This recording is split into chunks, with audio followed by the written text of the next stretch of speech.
Hello, everybody, and welcome to another edition of History After Hours. My name is Kevin Pumphrey, and with me is Mr. Ron Franklin, Mr. Lewis Jolly, and Miss Emily Diedrich. We are history teachers at Lakeside High School in Hot Springs, Arkansas.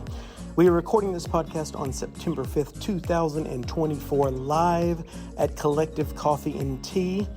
And on this episode, we discuss multiple questions asked by the students, from serious to silly.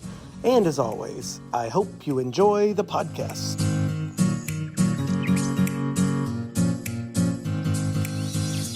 Okay, we are live at Collective Coffee and Tea in downtown Hot Springs. We have tons of students staring at us, and we've got a line of students that are going to ask some questions. So please state your name and ask a question. My name is Mason McElrath, and I was wondering, with the election coming up and change coming to the country, what are some of y'all's predictions for the future of America? There's an election coming? Oh, that's right. Haven't you heard?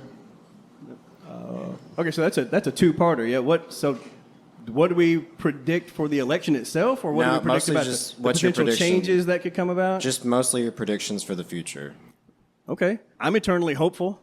You know, in spite of some of the extreme negativity that you hear thrown about in the media, or maybe even like more local stuff that you may hear between certain people, especially online. People love to go after each other online. But I really think deep in my soul that we're better than that, and that we will eventually see the problems with all of that negativity and try to have a better conversation with each other and try to work on real problems rather than just stand on the edges and scream at each other. Like, that's so much better if we will. And we've been through things like this in our history before. And I'm not going as far as Civil War, but I'm saying that we've been through tough times. We've been through moments where young people and older people may be at odds about certain things, or left and right political spectrums may be at odds. And tensions are high and prices are high, but the hopefulness in me then is that I've seen that turn around in my own lifetime.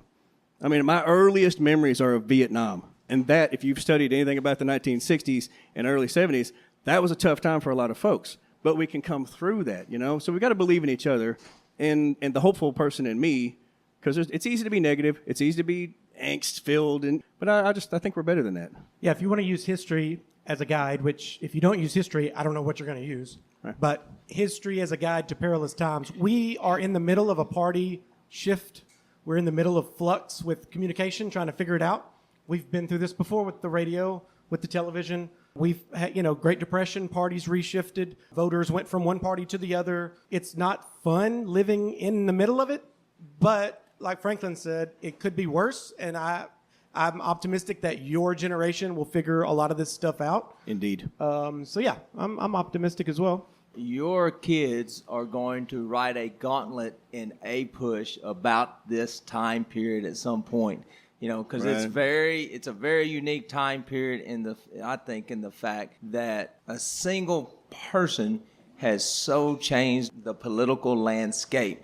And I think once that person is no longer in the calculus, I'm kind of on the Franklin side. I'm a pretty hopeful person. I think people, once things will calm down and once that person is out of the decision-making process, things will a little bit settle down, even in terms of maybe foreign policy and things like that. Right now, we're at two totally extreme views in our political ideology. So many of us are. And people are kind of getting fed up and coming back to the middle at times. So I feel... I'm like you. I feel a little hopeful. I think it's going to be a little rough because either side is going to throw a fit after the election. Well, right. The extremes on both sides are going to do, like I said, and yell and scream, and they get all the attention. But the people in the middle who are trying to figure things out, and I just want to raise my kids, and I want to worship the way I want to worship, and I want to be without a bunch of oversight and heavy pressure. And like I said, it doesn't have to be militant. It doesn't have to be that, And we chant all the time, USA, greatest country on earth. We say that. Let's mean it. Let's do something about that rather than just use a slogan. Be better, do better, help people. Like that's, and we have that capacity. I'm really hoping that we can get past this nonsense and live up to those promises, I think that we're in store for some bumpy few months, well, and then I'm after not doubting that. And I would like to be hopeful for the future, but honestly, at this point, I mean, there's nothing that I feel like there's Come nothing on, that would D, join happen the that's bandwagon. going to Jump on here with surprise us. me. Positivity, go. I mean, Not I today. remember, and I think I've talked about this before, being in high school when Trump was elected and being so sure almost that he wasn't going to get elected. Like, they're like, this was so weird. Yeah. And then it happened, and I remember it's like a moment of awe. And now it's just like, from then on, like, nothing surprises me anymore when it comes to United States politics. Do you think that shell shock feeling that you may experience at this age because of the things that have transpired since, say, 2015, 2016, do you think a lot of people your age and you guys that are out here in the audience, do a lot of people feel that way? Because maybe I'm older and I got a glossy view of things, but...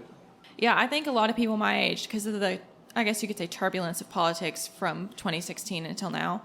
And also, I feel like this would be a very important election for people my age, being in your mid-20s and going into those next steps of life and attempting to buy a house and attempting to start a family and all those things that cost money. Yeah. That's really important to people my age. So absolutely. I mean, I get that too. If I was starting out and looking about how am I going to achieve this and this and this with all these complications in our way, as opposed to myself who are sitting on a more distant, I've got more things in place. I can see that it would be a little more of a struggle to try to have positivity. But I'm still going to encourage you to join us. All right, who's next? My name is Carter Meredith, and if you could give one speech to the nation focusing on one positivity that you enjoyed during your life, what would you talk about? The Cold War ending would be a big one for me. We grew up under the constant sort of reminder that there was a Soviet threat on the horizon and Red Dawn and all those kind of things, and so there was a lot of tension. I mean, again, first memories were of the turmoil of the late 60s, early 70s, Vietnam, Watergate, Richard Nixon, and continuing civil rights movement and things. But then throughout the sort of the Reagan era of the 80s, you saw that light at the end of the tunnel, perhaps. And then by the early 90s, when that sort of specter of Soviet communism was falling and you felt that, there was this real hopefulness. And maybe that's why I've got that extra hopefulness for myself. We saw that repressive regime come crashing down. We witnessed it happen. We saw the fall of the Berlin Wall. We saw people dancing on the wall that 2 days before they would have shot you if you got too close to it. And now all of a sudden people are taking chunks out of it, and there's that cool energy that we got to experience by proxy. Even though I was a young guy and kind of a knucklehead, I knew all that stuff was important. You felt it turning. You felt the wheels of progress in motion. So that was really neat. And maybe we can get there again instead of the feeling that we're back into a Cold War sort of scenario and there's more tensions and dictators around the world who are threatening freedoms. Maybe we can turn that around. I would say that for me, it would be the social change we have seen. I grew up in southeast Arkansas, if you cannot tell by my accent. And this may shock you young people, but I remember families having to move because their daughter had sex with a black guy, and they would move town. I remember people being ostracized for being a homosexual.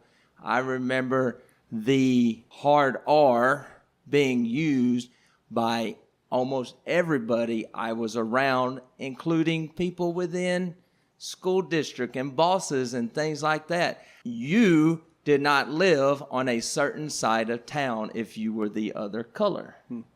You did not do that. That was not acceptable because, well, that's the way it's always been. And look at us now. How many of you know someone in those categories that dates someone from another race? That my daughter has a wife, and that's allowed. And she is a good mother, and they are good mothers to their child. And that has occurred in the last 30 years. Now, I'm not saying that the world is perfect. Let's not be naive in that aspect. But goes back to the political turmoil we're seeing at this time. Individuals don't want us to realize how far and we have come and how good people can treat each other if people would just shut up and maybe let people live their lives a little bit, right? So that's what I would try to remind people is, okay, we still got some work to do, but look how far we've come. My mother and father were told they were not welcome in certain churches because they were living in sin because she was Hispanic and Native American. Wow. But somehow we've made it. We've got this far, so keep on going. On my classroom wall, if you look at one of the pictures, it says Trailblazers, and it's just like Jimi Hendrix is on there. There's a couple, an interracial couple, and their last name is Loving, and they spearheaded the movement to get rid of these interracial bands. So we'll talk about that later. Mine's not as serious, I guess, although it was important to me, something good from my childhood, and not really my childhood, when I was getting into college. The internet. I understand that most of you have a negative view of the internet, social media, and all that. But as a person who is curious, when I was your age, if we couldn't think of a song title or anything, we just lived with it. We just lived with that knot forever. We'll never know.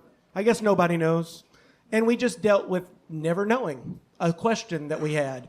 And once the search engines got good enough, and it took a while, towards the end of the 90s, then you can't think of something? You just Google it. Now, you've grown up in that world. That is nothing to you. But as a curious teenager, not knowing something that drove me nuts because I couldn't think of that singer's name, that is a blessing. So I understand the internet gets a bad rap, social media, but there's some good, too, like information at your fingertips. I've been thinking about this the whole time y'all been talking, and I've been trying to figure out like what mine would be. And I think mine's going to be slightly like, not controversial, just unpopular. So obviously, like during COVID lockdown, some people that had a negative impact on them. It had a negative impact on education and all that kind of stuff. But from my perspective, I was a junior in college when COVID hit and we went into lockdown. I feel like COVID lockdown actually helped some people in certain areas of their life. It allowed us to realize the importance of specific relationships we have in our lives and learn to check on our loved ones more often. And maybe some people got to develop new hobbies that they had never had before. I know that I spent most of lockdown, I was junior college, but hanging out with my friends, and we have stronger relationships because of that, because we were spending so many hours together and checking on each other while we were finishing school online and going to my first internship, having to wear a mask. It was just really important to learn to check on our loved ones. Yeah, that's good. Sweet. I like that. Yeah. My name's Morgan Humble, and Mr. Pumphrey, I was wondering, out of like all the people on the wall, who's your favorite to teach about, or like one of your favorites? Oh. So explain the wall for people who don't know what that is. The wall is the 100 most influential Americans. The current wall people are not ones that I came up with. My wall went away a couple years ago for various reasons. I miss teaching the scientists that changed the world that I don't get to teach. So, the guy that helped to invent vulcanized rubber, Goodyear, plastic, Bakeland, even the birth control pill, Gregory Pincus. I don't get to teach about them. And I love science. I love to think about how science has changed the world. And I think those people are more influential. I would love to say Einstein, because I think he's the number one most influential American, but I don't understand his theories of relativity, general and specific, so I can't teach about it. So I don't have a favorite to teach about. Lincoln is fun. Lincoln, once we get to the Civil War and you learn how Lincoln, because what you've been taught, you're going to learn something very different in my class. What you've been taught is just the very plain version of Lincoln, probably. I'm going to show you how complex he was and how he was an open-minded thinker that actually became the Lincoln we know. He didn't start off that way. And so it's a good life lesson on being open-minded and learning to change your views when new evidence is presented and growing as a human being, which I hope we all do. You need a T-shirt that says "Lincoln is fun." So what? Okay, back to the Einstein thing. Did he become a naturalized citizen because he's from Germany? Yeah, he got naturalized at the last year of World War II. 1945 and he died in 1955. So for 10 years, he was a citizen. So he makes my wall. All you got to do is be a citizen. Okay. You make the wall. Cool. Excellent. All right. Next. I'm Colt Irwin, and I would like to ask, how have your political views and ideals changed as you've grown up? Easy for me. Go ahead. No, you stopped me thinking on that. I was raised very conservatively. And as I got into college and interacted with more people, more diversity, instead of just being around my little town and my crew, as I traveled more, it's not to say that how I was raised was wrong or anything. It just opened my eyes to the more complexities in the world. So then you have to take each topic a little differently than you probably were taught. Everyone in here is going to have to do that. Whatever, because look, we as parents, we download stuff into our kids. They can't help it. They're just, you got to teach them what you think is best, and every parent does that. But at some point, as you grow up, you have to start thinking for yourself. Sometimes that happens in high school. Sometimes it's college. Unfortunately, for some, it might not ever happen. You just keep that exact same viewpoint your whole life. I'm not saying that's wrong. But for me, I definitely was raised differently than I see the world now. Now, does that really affect my politics? I don't even know about politics, right? I'm talking about just my worldview in general has completely changed. And traveling, teaching history. It kind of depends on what you do for a career that might change that as well. So I love the way I was raised. I wouldn't trade it for $1 million. But at the same time, I'm glad I've had an opened enough mind to see other sides of issues that normally I wouldn't have looked at. I mean, I don't have much to add to that. I mean, I'll echo a lot of what he just said, but I'll admit to you guys, and I do this in class too, but I was a moron when I was your age. I absolutely was. Like, I didn't take a whole lot of things very seriously. There were a lot of issues that compounded that made it what it was. But I wasn't very aware of other people's, I was very sort of self-absorbed, I suppose, and sort of lived life at full throttle, if you will, and didn't really see much as I was running through life.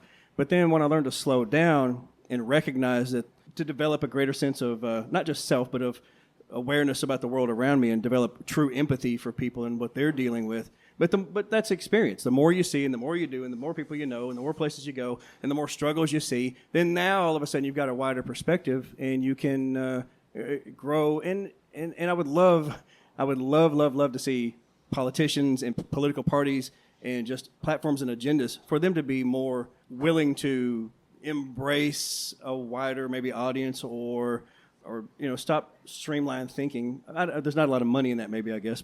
Who knows? But yeah, so mostly I'm going to echo what he said. So we're actually talking about political socialization in my AP comparative class right now, and the factors that actually play into your political attitudes and your political ideology. And so I think that it's personally, when you're at home, you're not even aware, like as a child, the things that are affecting your beliefs until you can go out and experience the world on your own. And for me, the biggest influence on my personal political beliefs has been becoming a teacher. Things have completely changed for me once I became a full-blown adult and I was paying my own bills and I had a job and all of these things. And so, but I think the most important thing is you have to be willing to constantly learn and constantly be open-minded, because some people don't ever change their political beliefs. But if you're paying close enough attention, I think they will, all the time. You should constantly be evolving to your world around you. Yeah, I think age is a huge part of an experience, and that hopefully that wisdom you gain. I've said it a bunch even this year. My job is to make you think. That's it. It's not to pass you. It's not anything else. It's just to make you try to think about things. And, it took me until I was a grandfather here in the last few years to really my dad never cried. He was like, I'm your father, I'm your provider, that's all you get from me. That's your emotional support. Deal with it, right? But I remember watching him weep when Bill Clinton gave his acceptance speech. And I could not understand why. I wish he was alive so I could talk about it, but I could not understand why. But here in the last few years, as your kids are older, you're closer to the end than the beginning of your career and your life, and you have grandkids and all those different things. That stuff kind of affects me a lot more, just the emotional reaction to things. Maybe getting older and just having a totally different perspective. I've always been very independent in my voting record. It's just everywhere. But I think age has just totally changed my outlook on things. All right. Nice. All right. My name's Ryan Stiles, and I had a question for Mr. Franklin. Right. Who had the most positive impact for you in becoming who you are today? It was me. I mean, my wife's sitting right here, so I'll probably say, yeah. Well, you know what? I am going to say that. I'm not going to be funny with this. No, okay. So, Well, now I've got to say let me that. go. Yeah. Well, I'm not pandering. I'm just saying. Going back to what I said a while ago about me being a knucklehead, I did not have very strong, positive male role models in my life, and as a matter of fact, I had some very negative ones that were trying to encourage me to be more like that. And I had to, I struggled on whether which path I was going to go, as young people often do. But then I chanced into a relationship with a person who I had deep respect for and I fell deeply in love with, and we support each other completely. And it's made me a better person, and I hope that everybody can find someone like that. So I'd have to, and again, not because she's sitting right there, and we'll see each other again later. But seriously, she saved me. Hey, I'm Eric Lukens. This question is directed at you, Mr. Pumphrey. What's a president that is lesser known or acknowledged and should be taught more? Influence-wise, James K. Polk. If you had me last year, do you remember what Polk did? Anyone? Mexican War. Thank you very much.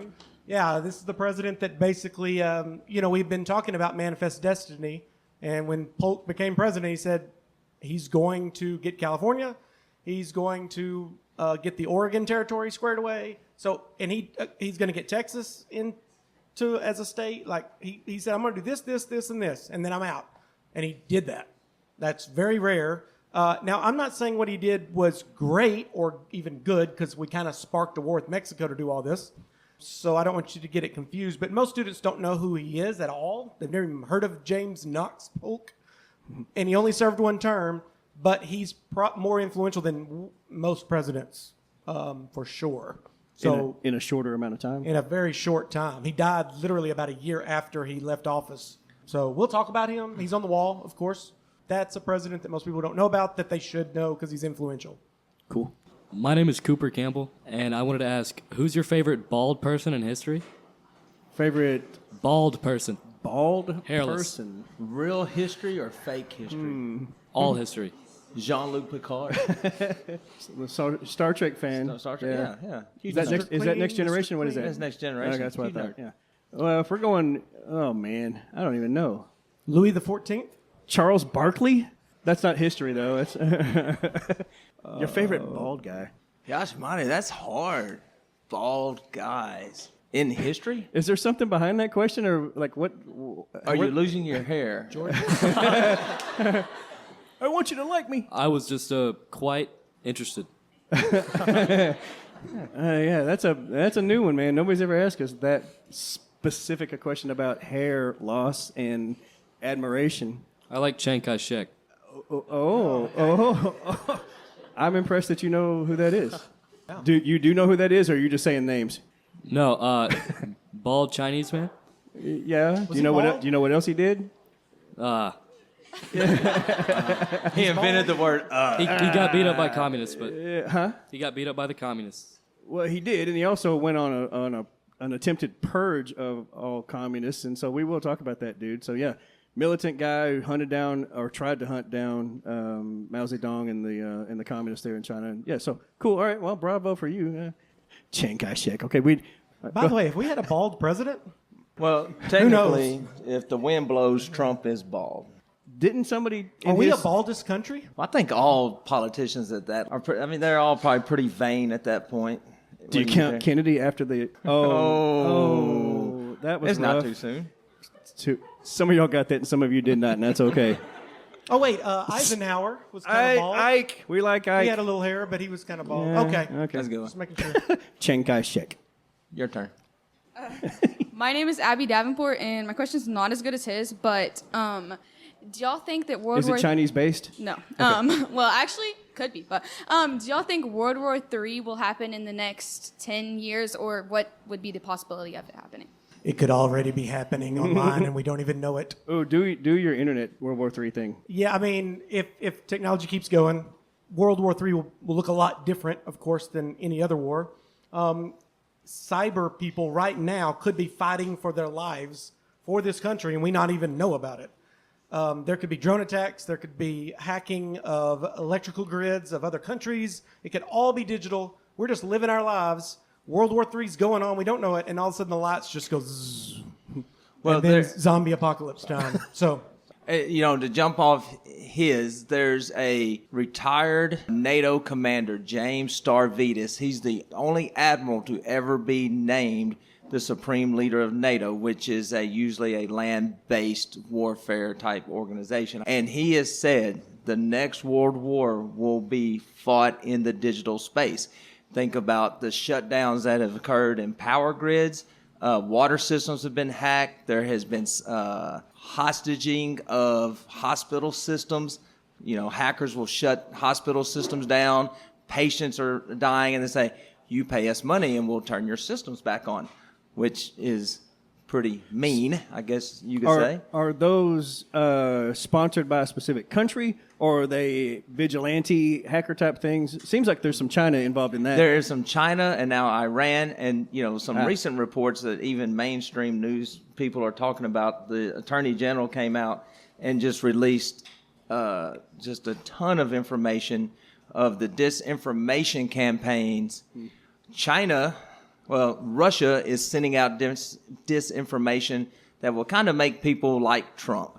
And then Iran is sending out disinformation and setting up fake websites and things that would make people kind of like Harris. And then you have China sitting around just say, we're going to make everybody hate everybody. And so, you have these different groups that are doing this. Now, will World War III break out in the next 10 years? I feel it's all based around the issue of Taiwan. And would we, if Xi Jinping, the president of China, if he decides to follow through on his promise of reunifying China and attacking Taiwan, would we intervene and would we use any sort of nuclear weapons? Would it have to be nuclear based for it to count as a World War III scenario, or would it just be conventional warfare to try to liberate them the way we did Kuwait after Iraq attacked them back in the 90s? Where do you draw the line? Like, this is World War III. Here we are. Is it? In terms of military power, I think most people probably would agree that China could not hold up to us in a conventional sense. So there would have to be some use of tactical nuclear exchange on our aircraft carrier groups or things like that to take them off the board very quickly so they can move in, take the territory. And then we'd have to do the calculus to say, is our way of life and with our electronics and everything we do important enough to send, a couple 100,000 young men to their death? To liberate Taiwan, would we have to kill everybody wanting? I mean, I wonder what would happen to it once we proceeded to try to liberate it, because I know that Kuwait turned into a wasteland after we liberated them. The oil fields. And, yeah, right. I don't know. I mean, that's maybe, though. That's a hot spot. Go, sir. I'm Hudson Harper. What do you think the greatest movie of all time is? Ooh. Go. Here you go. Yeah. Sin of a Woman. Al Pacino. Yeah. Hooah! Yeah. Very cinematic. I think Citizen Kane is ranked as the greatest movie. But that's cares. I mean, I didn't say I liked it. People like Taylor I've never Swift seen too. it, actually. If you look up the list of best movies ever from the people who study movies, it's always at the top of the list. But if you watch it, modern day, it's hard to get into. I'm just sorry, unless you're just a cinephile. Is that how you would say that? I think it's good for that time. Well, because it was the first modern groundbreaking. It was groundbreaking. The way that he shot the film, the close-ups and the zooms in. I mean, they broke a lot of ground and set some standards. So I get why they would say that, but it doesn't do anything for me because you've seen stuff like that before over and over and over again. So I'm numb to it. But when it was first released, I could see people going, "Ooh, holy crap, that's great." But I don't, now, I don't know. I'm a big fan of the of Godfather 1 and 2. I have to kind of put them together. But I don't know if that's the greatest movie. Reservoir Dogs? Isn't it interesting now with streaming series on, like, you can do so much more with season-long, like Game of Thrones type stuff, except for the last season, of course. But, like, most of these TV shows can be way more engaging and you get to really know the characters. I wonder if movies will ever make a comeback. I mean, I guess you could have something that's like 3D and cinematic, and you go to one of those movie theaters for 2 hours. But I mean, like, I don't know how they can compare now with this, because I mean, most people, like I was saying this the other day in class, like Stranger Things, that was such a viral thing. if that was just a standalone movie, a 2-hour movie, I mean, no big deal. But when you get to really know the characters and see them develop over season, that's a huge shift. I can't believe TV, as we know it, episodic TV, is becoming more popular than movies, because movies were always the thing. So I don't know. Well, I can buy an 80-inch TV for the $12. cost of going to the movies now. I mean, it's ungodly expensive, so why do it? You can sit at home, save That's money. a big part of it. Yeah. What movie do you think that you're most emotionally invested in? Like one that just will bring you to like, you get that knot in your throat, and you're just like, oh my god! But you know, like Saving Private Ryan, perhaps. Saving Private Ryan. I remember crying in We Are Marshall, if you remember that. I remember that. Yeah, it's a good movie. It's just true story. But Sin of a Woman is my all-time favorite movie. Great life lessons. Giving you pearls here, son. Giving you pearls. All right. I don't think I could pick an all-time favorite movie. Like the movies that you would consider like the greatest were probably before I was born. But so I was thinking, which movie have I watched the most, and I don't get tired of watching it. Okay, there you go. And it's Twister. Twister's was the new movie good? I was disappointed by Twisters, but I just don't think you could beat Twister. All right. Well, you don't have one? Oh, I mean, look, I'm a child of those Karate Kid, Back to the Future, Indiana Jones. I like all that 80s, 90s stuff. That's me. I was a little too young for the 70s stuff. And once the 2000s hit, I was, Mean Girls isn't going to do it. So, yeah, I'm those trilogies back in the day. Although I will rant a little bit. I think a great movie is Fight Club. Oh, that's Have a you good seen one. Fight Club? Oh, Matrix. I like the Matrix. Oh, that was a great movie. The first one. For some reason, we are intent on ruining great things, like they are doing a reboot of Fight Club that cannot occur. Well, Meatloaf's dead, so you cannot remake Fight Club. It's an all-female retake, so technically you could. Oh, well. Ghostbusters. It's not. Didn't do well. Hi, I'm Henry York. Mr. Pumphrey, can you do a beatboxing RTI? A what? A beatboxing RTI, pretty please. I could. You wouldn't want to be in there for long, though. I know, like 2 beats. That's all I got. A lot of people are wanting. Okay. Let me brush up on my skills. But I'll.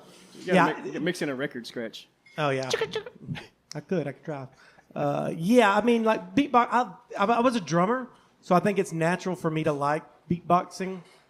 And I do that anyway, just when I'm thinking about stuff. But do yourself a favor and just go YouTube professional beatboxers, and then I will look like a child. So yeah, those guys. Then it's unbelievable from how that art form is. I mean, they write full blown songs with just by themselves. So anyhow, yeah, do that in your free time. How you just sit around and go, I think I'm going to be a professional beatboxer. I don't know. Like I wonder, you see people who have interesting professions and they make decent money at it, or maybe really good money at it. I mean, how did that become successful for you? That's always a weird thing for me. Maybe I'm just not creative enough if singing, so vocals, right? Yeah. Beatboxers are pushing the limits of what vocals can do with throat-based, subharmonic, vibration based. Do you count it as a cappella style? I mean, essentially? You don't have instruments. Yeah, right. But it's crazy what some of these, and the notes they can hit down at the bottom of the piano to whistle registry that they develop in their throats as they're beatboxing, by the way. All this is happening simultaneously. So just, you'll see what I mean if you Google any of those guys. Well, all right. So yes, he'll be doing an RTI at some point. Yeah, so yes, the answer. All right, next. Mr. Pumphrey. Get closer. My name is David Orm, and Mr. Pumphrey, what are your maxes on bench, deadlift, and squat? Oh my gosh. I mean, my deadlift was over 600. That was the thing I was most proud of. So I broke a record in that. But I don't even remember the exact one, so I don't want to say anything that might be inflated. But 602 was a max on deadlift. And I did get a 500-pound bench, but that's with a bench shirt and wraps and stuff. And it took me 3 years to build up to that. And I weighed about 270, so that helps when you're large. But this is 25 years ago now, so I can't do any of that now. When you were competing, did you ever see somebody with a really nasty injury? Yeah. That's awesome. Because I saw some competitions one time where dudes were muscles were blowing out. I've seen broken. You brought up I've seen knees give away. The shirt. You got to wrap tight so you don't pop tendons and stuff. Yeah. So they have special shirts for powerlifting. It took 2 grown men to get the shirt on me. And then it took 225, if you know, on a bar, to even get it down to my chest. Because you got to break the shirt in. So it's kind of like cheating. I mean, I probably only got like 400 pounds of raw with like just a gym shirt on. But that was a long, Only. I couldn't do any of that these days. I'm just trying to get up and do some curls. That's really heavy. By the way, the world class numbers for something else, of course, I'm into. Deadlift is well over 1,000 pounds. Bench is well over 1,000 pounds.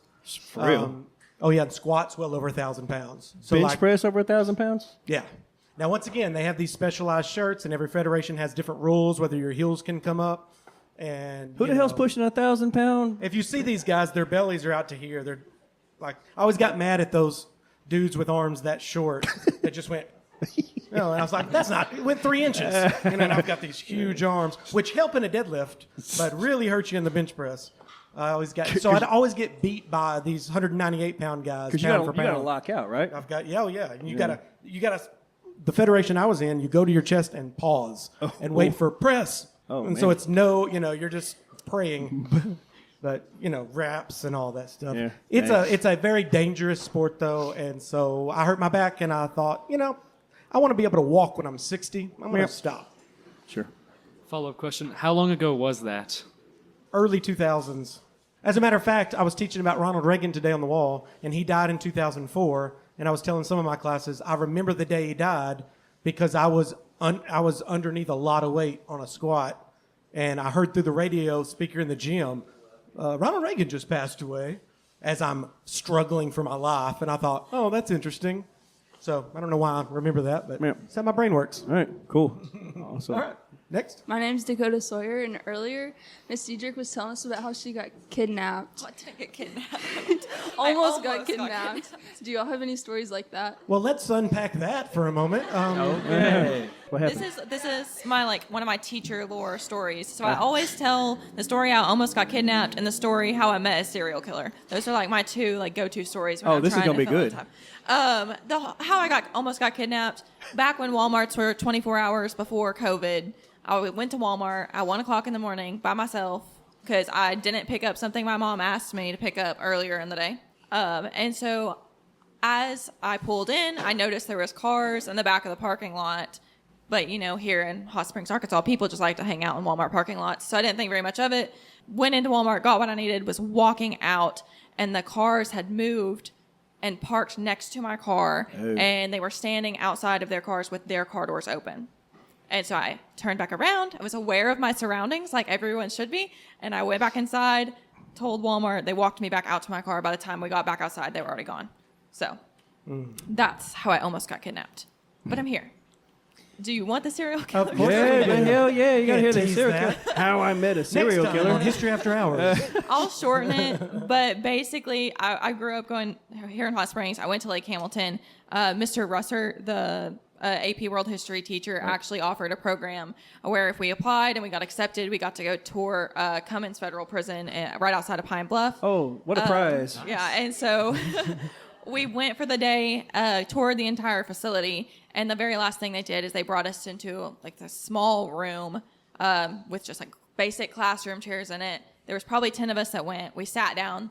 They brought in 4 prisoners, there no handcuffs, anything. They just walked them in, sat them down. There was 1 guard in the room with us, and they got to tell us what they did, and we got to ask them any question we wanted. And so I met a serial killer, serial rapist, murderer, it was really interesting. If it was we had more time, I'd give you the full story. It was really interesting actually hearing what they did, but I won't get into all of that right now. So. And they were all remorseful? No. No. Some of them are remorseful. One guy specifically spent most of his time talking to us about his personal testimony and how he came to find Christ and was preaching at us. Others were here's what I did. I don't feel bad about it. And they were all serving life sentences. Most of them had been pardoned off death row by Governor Rockefeller. That's a good lesson for you. She said, I was aware of my surroundings. Indeed. She didn't have her earbuds in. She wasn't doing this. So she is now sitting with us here alive. not as some random story in Cummins Prison. Wow. Okay. The more you know. Crazy.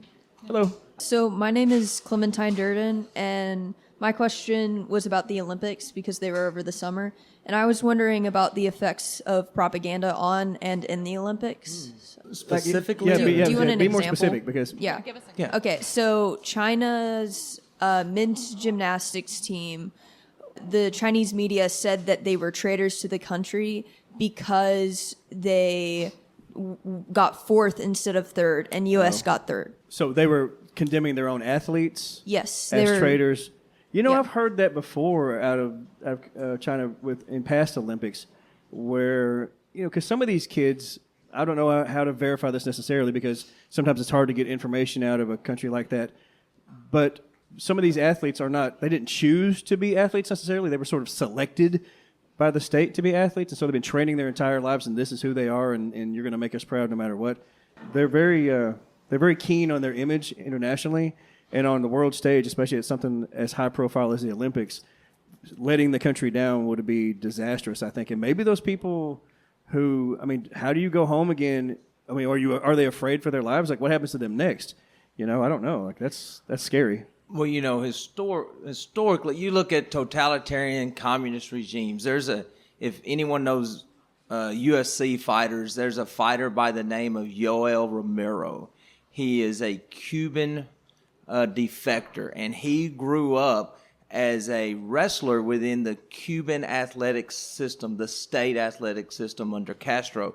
And it's fascinating to hear him talking about how when they competed, they literally were competing for their next meal within that system.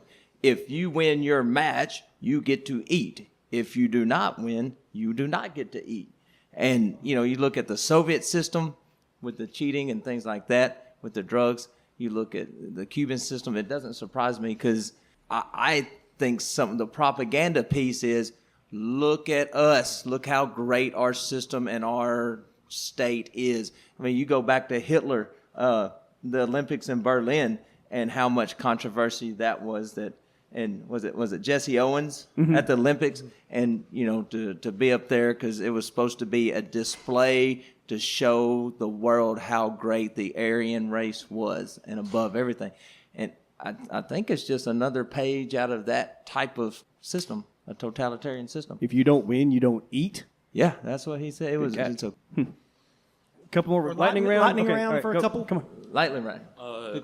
My name is Robbie Hoyt, and sort of similar to an earlier question, as y'all have gotten more educated, would y'all say y'all's political beliefs have gotten closer or farther away from the center of the political spectrum? And are there benefits to extremes in politics? I think extremes can bring to light issues that need to be addressed. But if we're not careful, then those extremists, because of their intent to have urgent and rapid change as opposed to thoughtful change, could become actually the opposite of progress and drag things down. So, or you could institute some sort of violence as people are trying to grapple with the realities of, so having dissent on either side, I think is probably a good thing that you can mix into the conversation, but I don't think it needs to dominate that. Otherwise, to me, the workable space is really in the middle. And so I think that I've become more moderate. I don't identify with either party specifically. I will vote for whoever I think has the best policies for the most people. And that's sort of been my history. But especially the more educated I become, the more centrist I think I am. Yeah, if you're educated, as you get more educated, you should be able to critically think about each issue separate. You're not just going to sign up for the Republican side or the Democratic side. The people on the very extremes are usually narrow-minded. I will say this in class over and over. With controversial subjects, the truth is usually somewhere in the middle, and that's generally where I end up too, because I really try hard to look at both sides of an issue, whether it's a little left or a little right. It depends on the issue. That's not to say you can't make a decision once you see all the evidences and the arguments, and you may land on one side or the other. But just because you're a centrist doesn't mean that you're a pushover or a doormat. It just means that you're a critical thinker and you want to make good decisions based on more information than just sort of rapid fire knee-jerk reactions. Go ahead. I didn't mean to interrupt you, Jolly. No, that's okay. Sometimes I think we put education in this little narrow window of being an expert in one particular thing and not educating ourselves about a lot of things from a different point of views, and be able to have a little empathy towards another side at times, and be willing to listen and those sort of things, and be willing to be educated by someone. Just because you know something does not mean you have to agree with it, right? So I think the more educated I become, the more centrist I agree. Pumphrey said it best. D? I was going to say ditto to Okay. everything I said. Yeah. Okay, awesome. One more. Let's go, Latham. Come on. My name is Ron Latham, and I was wondering if y'all happen to know how people would deal with like injury and illnesses during like older times, How far back are you thinking? like Egyptian. They would come up with medicinal, whatever. And sometimes, don't mistake me, they had hocus pocus and magic things too. Here's an incantation. Here's a spell. We can cure you with this. But they also had practical things as well. You know, they had plenty of time to think this through. Through trial and error, you're going to come up with some things that are actually helpful. How do you set a bone that's broken? Now, they're not curing cancer, right? Because we still haven't done that. But at the same time, they had some advanced medicines, especially in some of these bigger civilizations. Mesopotamia, the Egyptian stuff, Assyria, Persia, China, even some of the especially the bigger groups here in the Americas, you know. So I think sometimes we think about ancient people, if you will, and they weren't, you know, nearly as advanced as we were in several ways. But sometimes they had more understanding about nature and what works and what doesn't than we do. They all had some science behind that, though. Yeah. I think probably people that lived, they were more in tune to nature than we are. And so they look probably a lot to nature and lifestyle and things like that to probably cure things that we say, ooh, pill, fix it. Yeah, we deal with different illnesses just because of modern diets and, you know, different things. It's funny how medicine as a science, though, did lag along until the 1800s, and really until the late 1800s, when you had a bunch of big stuff happen all at once, like Pasteur's germ theory. Well, and the ability to communicate that more effectively to each other. I've discovered Yeah. something, it doesn't stay isolated, so that helps. Let's go ahead and be honest, though. Average life expectancy for most people throughout history, pretty low. I mean, you hit 45, you're doing pretty well in a lot of societies, especially if you're like working class or peasant class. You know, if you're more wealthy, then maybe you eat better and you can have a... You know what was a big problem for a lot of people, aside from just regular sort of chronic diseases? Tooth decay, mouth disease, that kind of stuff impacted more people up to more modern times than you may realize. Dude, I keep screaming this. Students wants to go. You want to go back in history. The first thing you're going to notice are people's teeth and go, ugh, gross. Like, do you really want to live in that time? That's just one thing. You're not going to date anyone when you go back in history. You'd be like, no, thank you. All right. Hey, thank you guys so much. It's been a great session. Thank you, Collective Coffee, for hosting us. We appreciate it. Thank you. Bye.